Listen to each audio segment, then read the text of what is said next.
Olá, você está ouvindo aqui um podcast do Instinto Imobiliário que eu chamei de Corretor Predador. Meu nome é Marco Lourenço e nesse podcast a gente fala aqui sobre como você deve se portar, o que é um corretor predador e como que você faz para se tornar um corretor predador e utilizar disto para poder vender mais e ser mais efetivo e produtivo nos seus negócios como corretor de imóveis.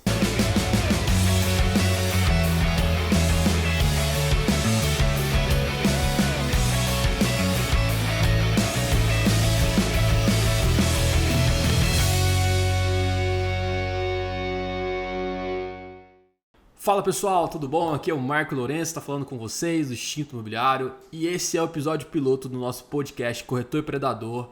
E nesse episódio eu vou explicar um pouquinho por que veio a origem desse termo corretor predador e o que seria ser um corretor predador.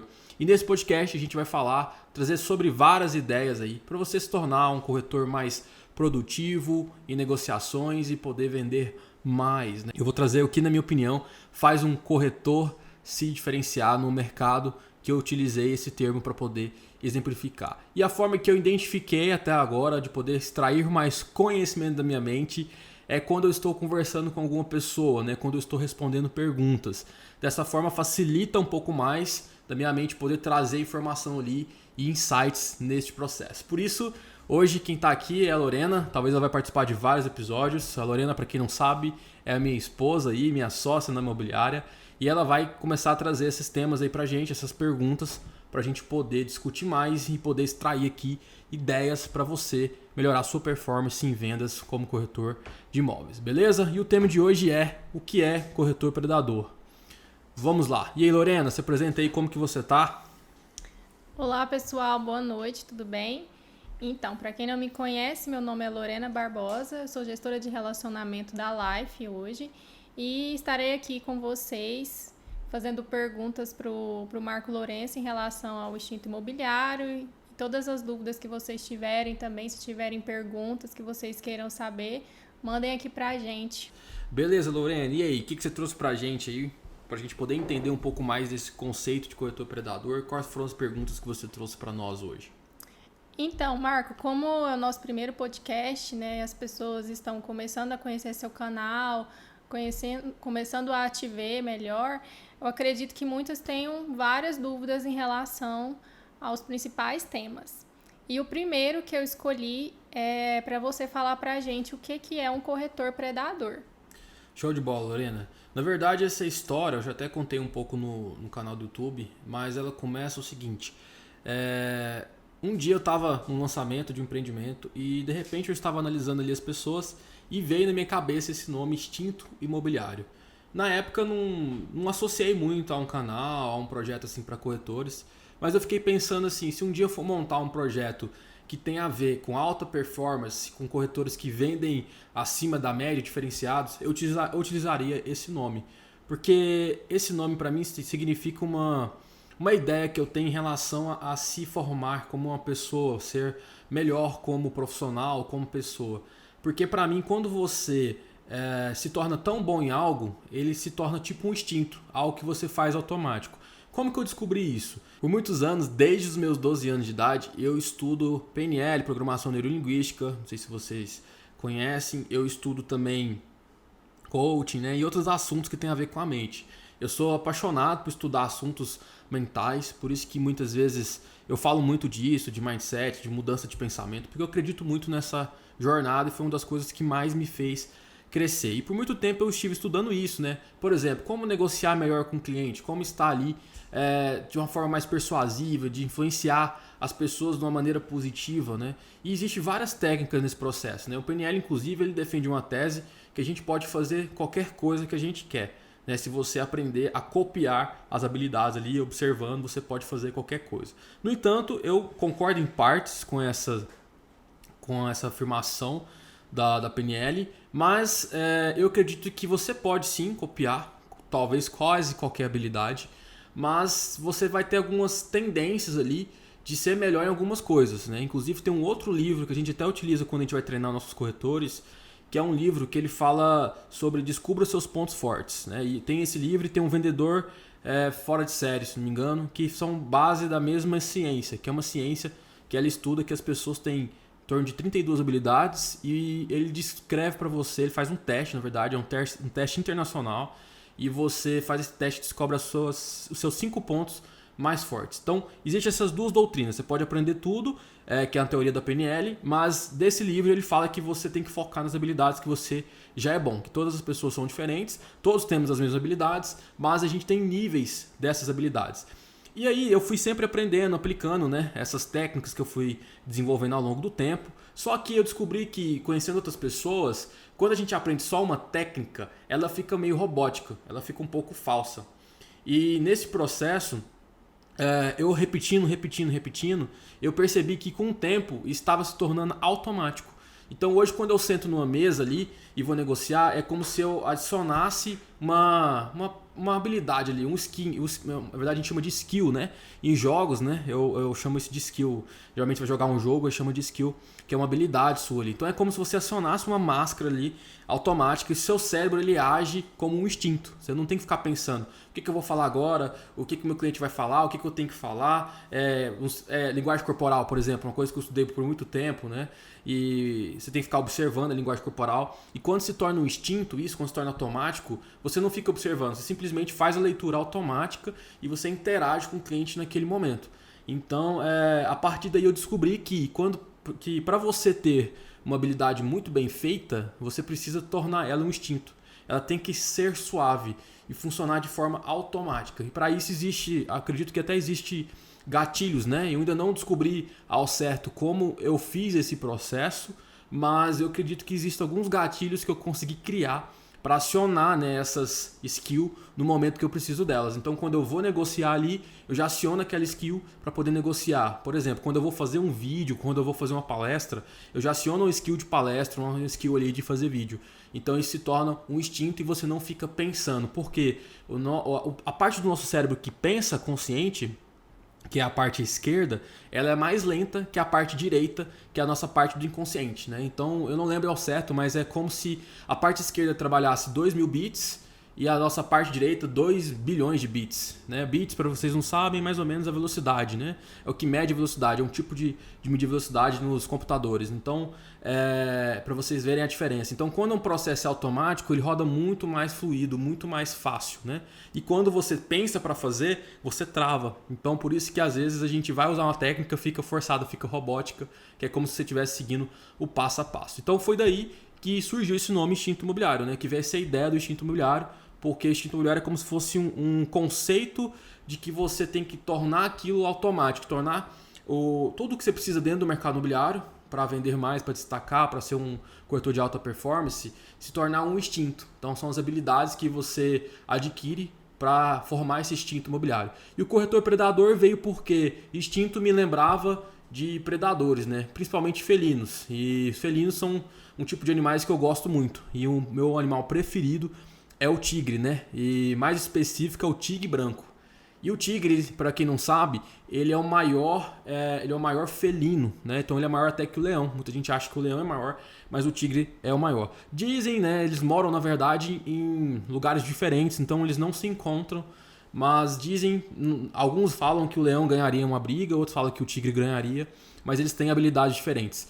Mas o leão, por exemplo, ele é muito mais focado em território, né? Ele tem muito aquela questão de competição. Então, quando um leão vê um outro leão, por exemplo, ele briga com ele para poder eliminar o outro leão. Já o tigre não. O tigre ele trabalha melhor em equipe. Então, quando um tigre, por exemplo, está caçando e aproxima um outro tigre, eles tendem a se juntar para caçar junto e dividir a caça. Inclusive, por exemplo, os tigres, quando eles têm fêmeas e filhotes, eles primeiro deixam a fêmea e o filhote comer para depois eles se alimentarem. Já o leão não. O leão sempre come primeiro para depois as fêmeas e os filhotes se alimentarem.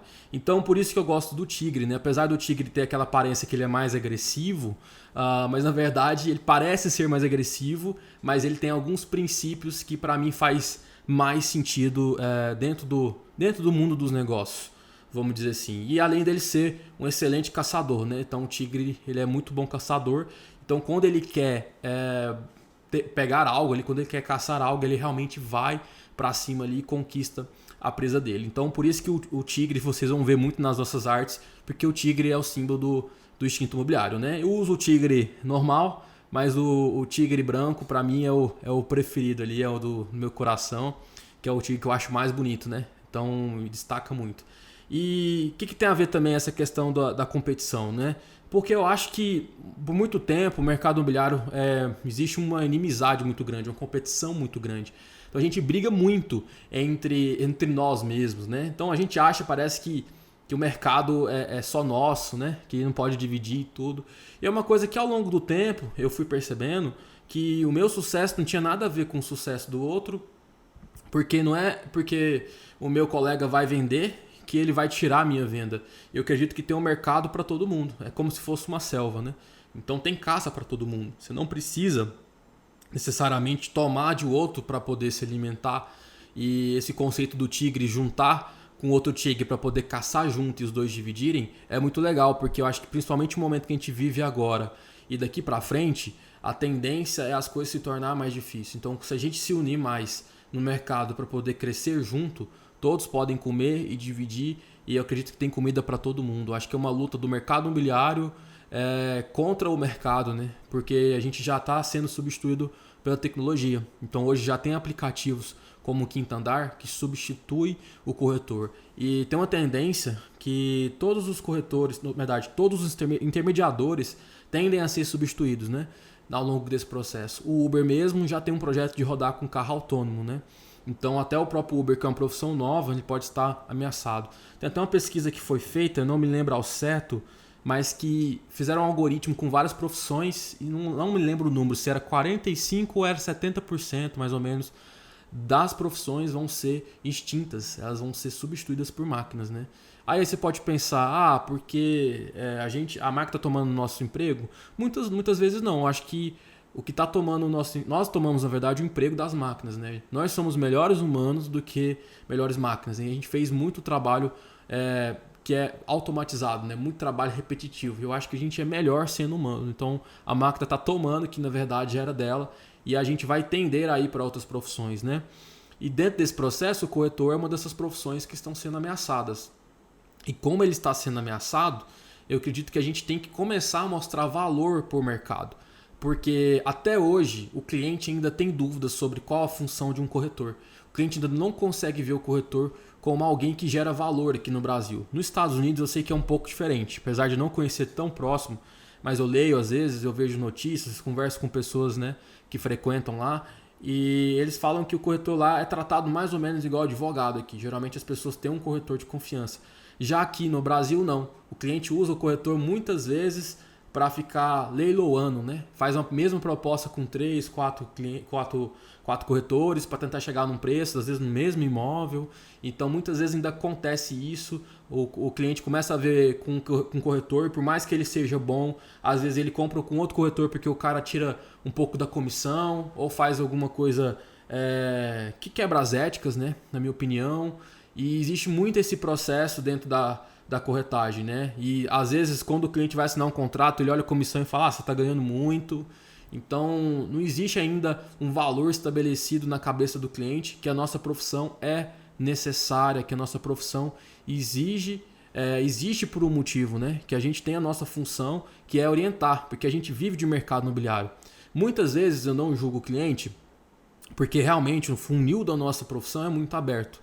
A gente pega, na verdade, qualquer pessoa que tem ensino médio pode ser corretor e faz um curso, na verdade, que antes de fazer o curso a pessoa já entra na profissão, e sinceramente esse curso ele é muito incompleto, ele não te ensina a trabalhar no mercado imobiliário, porque eu já fui professor de uma escola onde aplicava esse curso de transações imobiliárias e eu conhecia a grade, e eu simplesmente dava uma aula lá, que era uma aula de marketing imobiliário. Eu tinha 4 horas para dar uma aula para ensinar sobre marketing imobiliário, e eu te falo que não é suficiente, não tem como ser suficiente apenas 4 horas para ensinar marketing imobiliário. Então a nossa profissão é muito falha, né?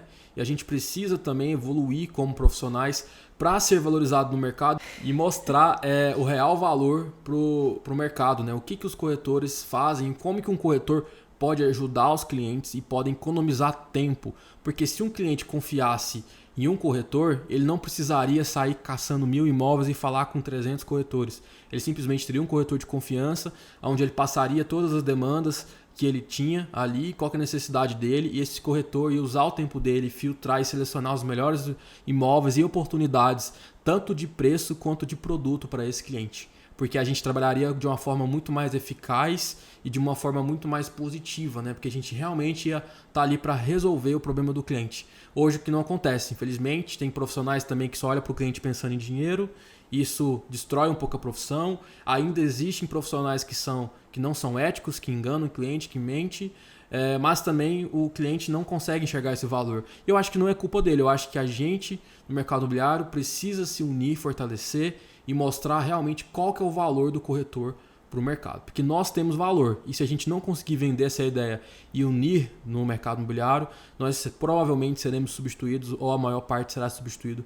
pelas máquinas. Porque se o corretor não tem uma função específica, a máquina faz muito bem, porque ela conecta um vendedor direto com o comprador, sem um intermediário, né? Então já tem um risco, claro, para mim um risco de conectar diretamente é muito maior. Por exemplo, esses aplicativos que você vende um imóvel direto, você vai receber um cliente na sua casa sem ser filtrado. Você não sabe quem é, você não sabe se essa pessoa é de segurança, né? Se essa pessoa é de confiança, se ela vai te roubar ou vai te sequestrar. É uma coisa que pode gerar essas conexões diretas, né? Então se torna mais inviável. Ninguém quer, por exemplo, ficar recebendo um monte de gente no seu imóvel desqualificado.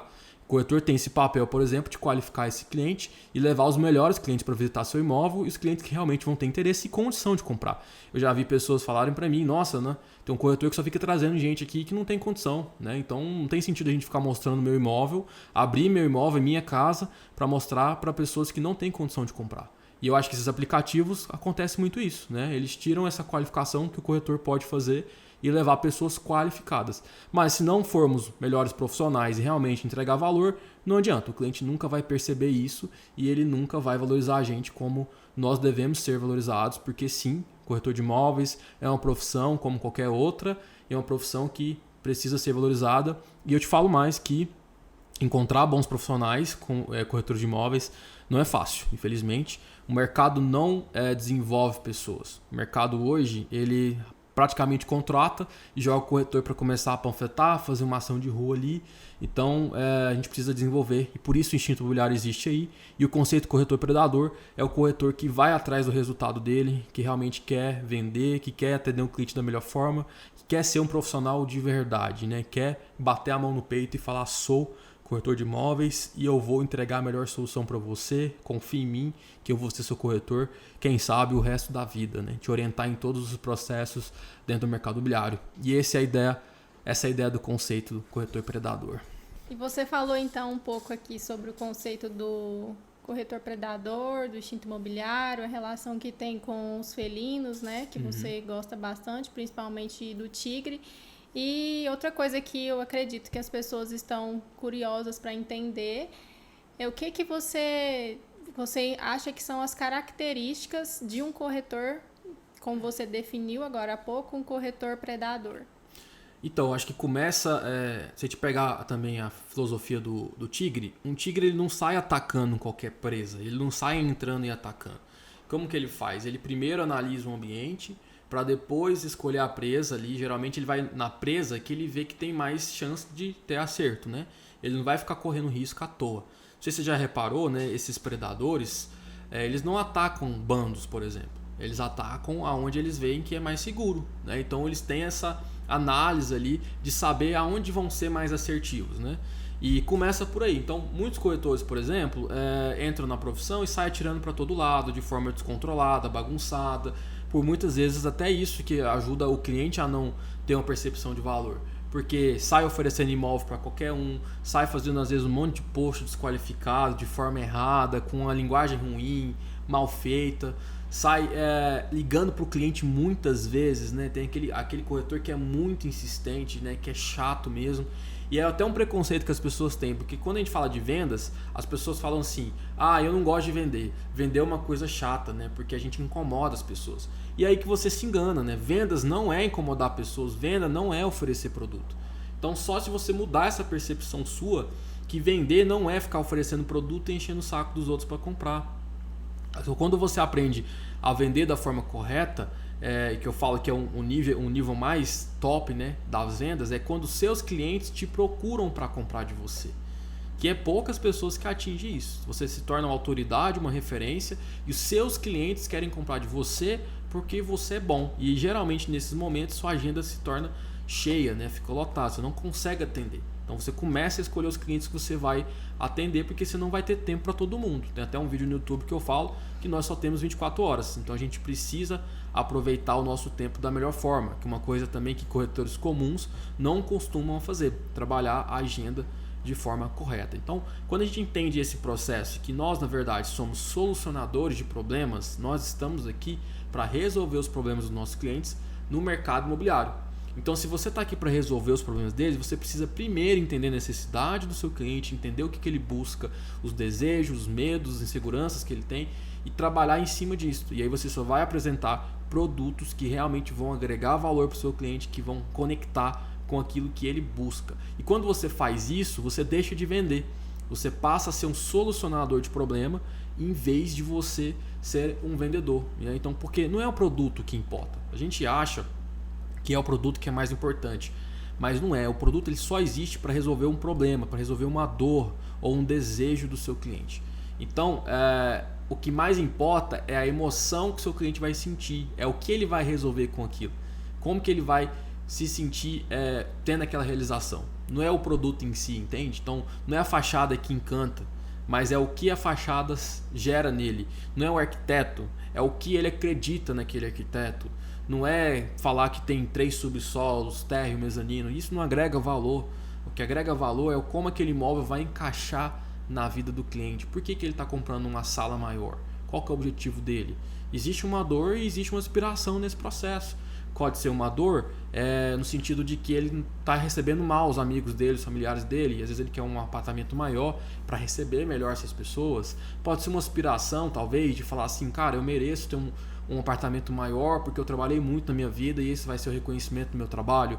Então a gente precisa começar a estar atento a essas coisas. Então, o primeiro motivo é esse, né? Uma das primeiras habilidades é você identificar o cenário que você vai estar ali para poder entender melhor e solucionar um problema, não simplesmente vender um produto. Agora é claro, né, tem várias e várias coisas aqui que eu acredito que a gente vai falar em torno do podcast, né? Porque se a gente for falar tudo aqui, a gente ficar horas e horas e horas, mas eu acredito que vale a gente trazer vários temas explicando um pouquinho sobre o que é, né, como ser um corretor predador. Então acho que cada podcast cabe um tema diferente aqui pra gente trazer, porque é um conjunto de habilidades, de coisas que você tem que fazer, de como agir. Começa por se vestir, começa por pensamento, a forma que você atende o seu cliente, né? Então tudo isso vai agregando ali, eu acho que tudo isso é importante. Como você prospecta seus clientes, por exemplo, como você vai formar a sua carteira. Hoje os corretores às vezes ainda estão no modo antigo lá, ainda ficam panfletando na rua, ficam fazendo oferta fria. Então é uma coisa que eu acho que não funciona mais, né? Então primeira coisa eu falaria que o corretor predador ele precisa identificar como gerar mais resultado em menos tempo. Ele tem que ser mais alta performance, né? Como poder aproveitar melhor o tempo dele. E hoje, por exemplo, eu acredito que o corretor ele tem que estar no processo digital.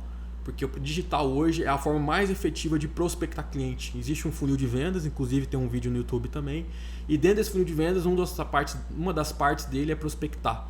Então o corretor predador ele entende que o digital é uma forma mais simplificada dele gerar clientes, que ele não precisa estar fazendo ofertas frias e incomodando as pessoas, não precisa estar num panfleto ali incomodando as pessoas, porque ali não é o momento de vender. Ah, mas tem gente que vende? Tem gente que vende fazendo isso. Só que, na minha opinião, o corretor predador ele não age dessa forma. Ele é um cara que age com inteligência, que eu chamo de inteligência produtiva, né? Ele age de uma forma que vai ser mais confortável para o cliente e mais efetiva para ele, onde ele precisa se desgastar menos fisicamente, se expor menos fisicamente para poder gerar mais resultado e trabalhar de forma efetiva.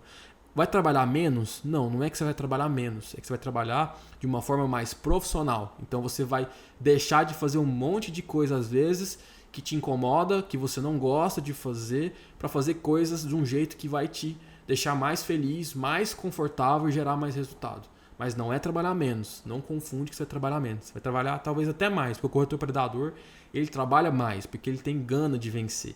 Ele tem vontade. Ele coloca uma meta e vai para cima dali para bater aquela meta. Igual o tigre. Ele coloca a caça e ele vai para cima para pegar aquela caça e realizar o objetivo dele. Então o corretor predador já começa aí. Ele tem um mindset diferente de crescer, de estar em constante crescimento. Ele não se contenta em ganhar R$1.000 por mês, 2.000 ou fazer uma venda e ficar 3 meses parado. O corretor predador não se contenta. Ele quer cada vez mais crescer, se tornar melhor profissional, ele estuda, ele pratica, ele vai para cima, ele quer resolver o problema dos clientes de uma forma mais eficaz, ele quer trazer solução, ele quer se profissionalizar e quer se diferenciar no mercado. Então, é toda uma série de conceitos aí que a gente pode trazer mais ao longo dos podcasts, mas tudo isso vai formando ali a ideia do que eu tenho do corretor predador, né? Então seria isso. Nessa explicação que você deu, eu peguei muitos pontos aqui que acredito serem muito importantes para a gente discutir. E tem um que você falou em relação aos clientes, né? De o corretor se relacionar melhor com o cliente, dele entender o perfil, de buscar a solução de forma adequada para o cliente. E eu gostaria de saber, na sua opinião, qual que é a melhor forma, então, de um corretor predador dele se relacionar com os seus clientes hoje, né? No mundo que a gente tem agora, o mundo digital, ele vai estar ali conectado às redes sociais. Tanto, para você dar uma resumida para a gente, né? Tanto quando ele prospecta o cliente até no pós-atendimento, depois da venda. Então, quando a gente vai para o mercado digital, a palavra-chave chama-se conteúdo. Então, qualquer pessoa hoje que você for ver que tem uma audiência, que tem uma influência digital, ela trabalha com conteúdo. Porque as pessoas vão na internet por 3 motivos. Se conectar com outra pessoa, relacionar, ou elas vão por entretenimento, ou elas vão para poder pegar uma informação, né? Por exemplo, quando você tem uma dúvida, o que você faz? Você vai lá no Google, digita, né? Ou você vai pesquisar no YouTube, né? Uhum. Exatamente. Então, são esses 3 motivos. Se a gente pensar nas 2 últimas, que é o entretenimento e a informação, as 2 últimas são o conteúdo. Então, como que você atrai seu cliente, né? Uma inteligência do corretor predador é isso, ele atrai o cliente dele. Ele não fica só buscando, mas ele cria estratégias para atrair o cliente dele, né? Então, é dessa forma que ele faz. E aí, dentro disso, o conteúdo é a melhor forma hoje, pelo menos, de fazer isso. Então, você começa a gerar conteúdo, gerar informação, tirar dúvida. É uma forma de atrair o cliente seu ali e se tornar uma autoridade. Porque quando você gera conteúdo também, as pessoas vão entendendo que você tem um perfil para ensinar elas, que você tem bagagem ali, né? Que você é um bom profissional para ensinar elas. Então, elas vão entender o que? Se conectar com você. Além disso, tem um processo que alguns chamam de gatilhos mentais, outros chamam de viés da confirmação, que é um processo que dentro do conteúdo vai gerando isso, né? O primeiro é a autoridade, por exemplo, a gente pode trazer um pouco mais aqui em outros podcasts. O segundo, por exemplo, é a comunidade. Então, você começa a gerar uma comunidade quando você tem clientes ali assistindo o seu produto ali. E aí, vários outros gatilhos que quando você gera conteúdo, você vai praticando e isso faz o quê? O seu cliente se conectar melhor com você. Então, quando você vai até vender, para ele se torna mais fácil, porque o processo de confiança, Lorena, demora para acontecer. Se você pensar num casamento, por exemplo, quanto tempo você começou a namorar para depois começar a conhecer ali a pessoa, para aí ter confiança para casar, depois quando você casa existe um outro processo de confiança.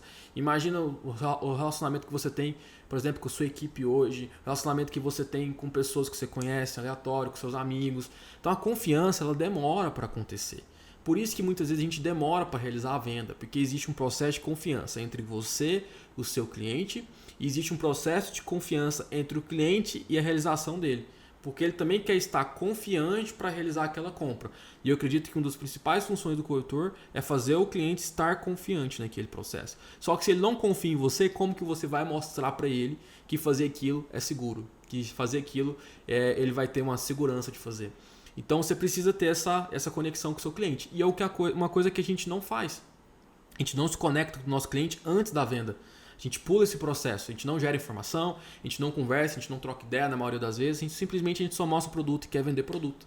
Agora, se você pensar que você está se relacionando com o seu cliente, gerando conteúdo ali, trazendo informação, mostrando sua cara, ele vai se conectar melhor com você e vai até facilitar essa compra. Ele vai comprar mais fácil, ele vai ter menos corretores atendendo ele, provavelmente às vezes ele fica exclusivo com você, porque ele já confia, ele não vai trocar uma pessoa que ele confia por uma pessoa que ele não confia. Então ele não vai deixar fazer isso, né? É aquele negócio do médico. Você vai em algum médico, por exemplo, que você não conhece, você pega médico aleatório? Não. Quanto mais sério for, pior, né? Quanto mais sério for o problema que você tem, menos você quer um médico aleatório. Eu acho que não tem ninguém que abre, ou talvez tenha, né? Algumas pessoas, mas poucas pessoas abrem ali aquela paradinha antiga que eu acho que nem existe mais lá, uma lista de médicos na Unimed lá, por exemplo, e escolhe aleatório, eu vou nesse. Existe no aplicativo agora. Tem um aplicativo, né? Eu acho que quase nenhuma pessoa faz isso, né? Pode até acontecer quando ela não tem ninguém para indicar. Mas qual que é o primeiro processo? A gente busca uma indicação, porque a gente quer a referência. Ou alguma conexão, né? Ou alguma conexão. A gente quer uma referência de alguém que já usou aquele produto. Inclusive é um outro gatilho mental que chama-se prova, ou prova social, dependendo do estilo que foi feito isso. E você quer uma referência para saber, eu posso confiar naquele médico, porque ele já tratou minha amiga, já tratou meu amigo, já tratou minha família. A gente, por exemplo, hoje tem uma pediatra que tratou um monte de gente da nossa família. Por quê? Porque é uma pediatra de confiança. Então a gente está com ela há muitos anos na família. Então essa confiança ela é construída ao longo do tempo, baseada no que você oferece, na quantidade de valor. Até postei uma frase essa semana que eu falei que o seu valor é proporcional ao valor que você gera. Então, quanto mais valor você gera para uma pessoa, para uma empresa, para um negócio, mais valor você tende a ter. Se você não está tendo mais valor, gerando mais valor, tem alguma coisa errada, geralmente. Porque uma empresa ela tem interesse de manter bons profissionais. Então, quando ela tem esse interesse de profissionais que gera muito valor para ela, ela vai tender a te segurar de alguma forma. Ou ela vai te promover, vai aumentar seu salário. Então, profissionais que geram valor, eles têm mais valor. Por isso que você ganha mais ou menos. É proporcional ao valor que você gera. Se você parar de gerar valor também, você tem a chance de ser mandado embora. Né? Você tem a chance de ser trocado ali às vezes. Então, essa análise, por exemplo, a empresa faz ela. Claro, tem a ver com recursos também. Às vezes a empresa não consegue pagar, infelizmente. Mas na maioria das vezes ela vai fazer de tudo para manter bons profissionais. Isso acontece muito dentro do mercado imobiliário, né? Quando você é um bom gerente, quando você é um bom corretor, uma boa corretora, as pessoas não querem te perder. Né? Até o gerente, por exemplo, às vezes até sabota o corretor para ele não ser promovido dentro da empresa. Acontece isso, eu já vi. Para ele não perder aquele corretor que é muito bom de vendas. Então, por quê? Aquele corretor gera muito valor. E assim funciona com o cliente. Se você entrega muito valor para ele através de conteúdo, de informação, ou solucionando o problema dele da melhor forma, ele vai tender a ter reciprocidade com você, que é um outro gatilho mental. Porque quando a gente entrega algo de muito valor, as pessoas querem entregar algo de muito valor pra gente. Então você começa a criar conexão, relacionamento, e isso facilita um monte de processo na sua vida. E para você ver, tanto que isso é sério, tem clientes que às vezes lembram de você a vida inteira, porque você gerou muito valor. E às vezes você faz vendas, aquelas vendas que são mais rápidas, às vezes o cliente nem lembra de você, porque ele se envolveu pouco com você gerou pouco valor. Às vezes você vai só vender o imóvel. Acontece sim. Porque hoje o cliente às vezes não tem a consciência do que é gerar valor e do que não é gerar valor. Então simplesmente às vezes ele só compra. Acontece isso. Mas eu acredito que daqui para frente o mercado tende só a mudar, se tornar mais humano.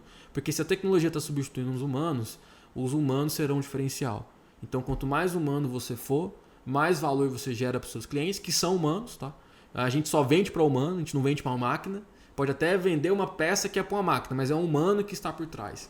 Então a gente só vende para um humano. Então quanto mais humano a gente for, mais resultado a gente tende a ter. Porque a gente vai gerar mais valor, sendo mais humano, se conectando melhor. E isso não tem nada a ver com ser perfeito, com ser lindo, maravilhoso, não falar errado, porque a gente não é assim, ninguém é perfeito. Ninguém nunca erra. Então as pessoas querem se conectar com pessoas comuns. A gente acha que as pessoas querem se conectar com Superman, na verdade não quer. Inclusive hoje, os heróis estão mais desvalorizados. Os heróis estão mais desvalorizados do que eram naquela época. Hoje as pessoas querem heróis comuns, pessoas do dia a dia. E cada vez mais essas gerações que estão vindo agora estão mais conectadas com isso. Né? O TikTok está bombando, por quê? Porque são pessoas comuns fazendo vídeo. Pessoas estão ali no dia a dia fazendo vídeo. Não são mais pessoas ali que estão fingindo ser alguma coisa. Então, por isso que está bombando. Porque essa geração mais nova, ela é muito mais humana do que a nossa geração mais velha, né? Da nossa geração para mais para frente.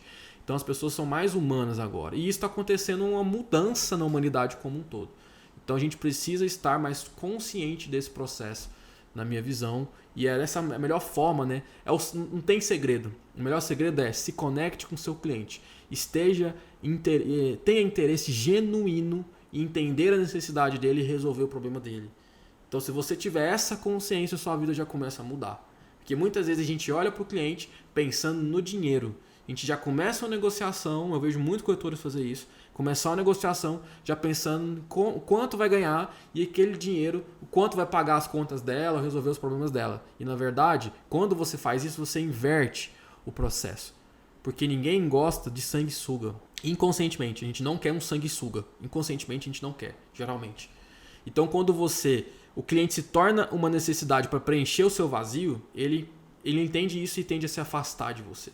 Agora, quando você é um processo que vai preencher o vazio dele, vamos dizer, não o vazio dele específico, mas o objetivo dele, o sonho vai ajudar ele na realização dele, ele vê valor em você, ele sente que você está querendo ajudar. E isso é como se você acolhesse o cliente e é o processo de você acolher como se ele estivesse te abraçando. Então o processo fica mais natural, quando ele entende isso, que você não quer vender para ele. Você não está ali para vender, você está ali para resolver o problema dele no mercado imobiliário. Quando ele tem essa consciência, ele vai tender a se aproximar mais de você. Funciona sempre, Marco? Não. Por que não?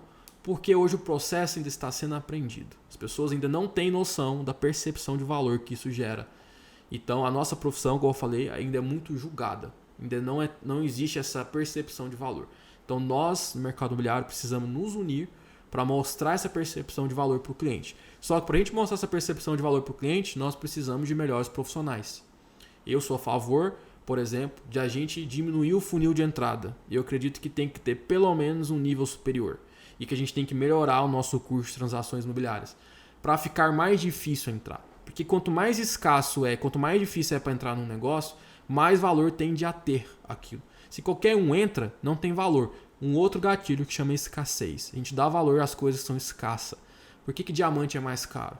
Porque é escasso. Se tivesse diamante em qualquer lugar na esquina, não teria o valor que tem. Então o corretor tem que ser escasso, né? Então começa sendo corretores bons, os melhores, que vão ser mais escassos, e depois a gente tem que melhorar esse funil de corretor para se tornar uma profissão mais escassa. Assim a gente vai ter mais valor no mercado. Se entra qualquer um, não tem tanto valor. E tanto é porque uma coisa que eu não concordo na nossa profissão é que o estagiário ele entra e já ganha geralmente nas imobiliárias igual um corretor de 5, 10 anos. Não faz sentido para mim. O estagiário ganhar igual a um corretor antigo.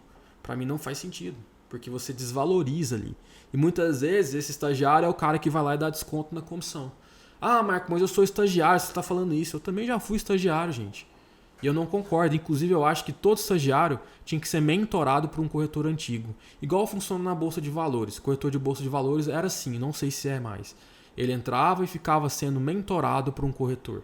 Se tivesse esse processo, nós já teríamos corretores melhores dentro do mercado. Porque ele seria mentorado por um corretor bom ou um corretor mais antigo e ele já aprenderia mais e provavelmente esse corretor novato, o estagiário, tenderia a vender mais e ficar na profissão. Porque muitas vezes os corretores entram e saem. O nosso ciclo de saída é muito alto também. Então entra muita gente, sai muita gente. Eu vejo imobiliárias grandes aí que entra média de 50 corretores, 30 corretores e sai todo mês 30, 50 corretores. É mais ou menos esse funil. E é uma coisa muito ruim, porque cada hora você está com profissionais diferentes, profissionais que não são bons, e isso é ruim para o mercado, é ruim para os clientes. Né? Eles não conseguem ter percepção de valor dessa forma, é uma profissão que qualquer um entra. Né? O cara entra e ele trabalha igual ao outro. Ah, mas tem as regras lá, o estagiário não pode divulgar, o estagiário não pode fazer não sei o quê.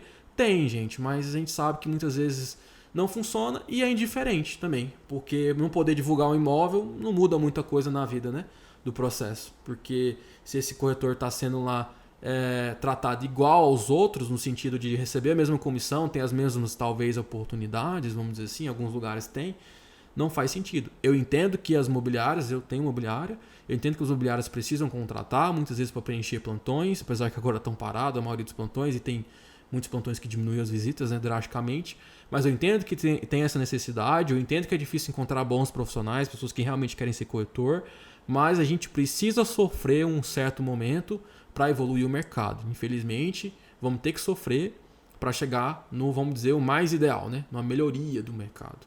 E como eu falei, eu já fui estagiário e eu te falo que eu preferia 100 vezes ter entrado ganhando menos, mas ter um mentor corretor ali para me ajudar. Porque eu ralei muito, tive que quebrar muita cabeça, deixei de ganhar dinheiro, poderia ter sido melhor se eu tivesse uma boa pessoa, um bom profissional me ajudando. Ah, mas tem um gerente, tal. O gerente não dá conta de cuidar da equipe toda. Ele não dá conta de ensinar passo a passo.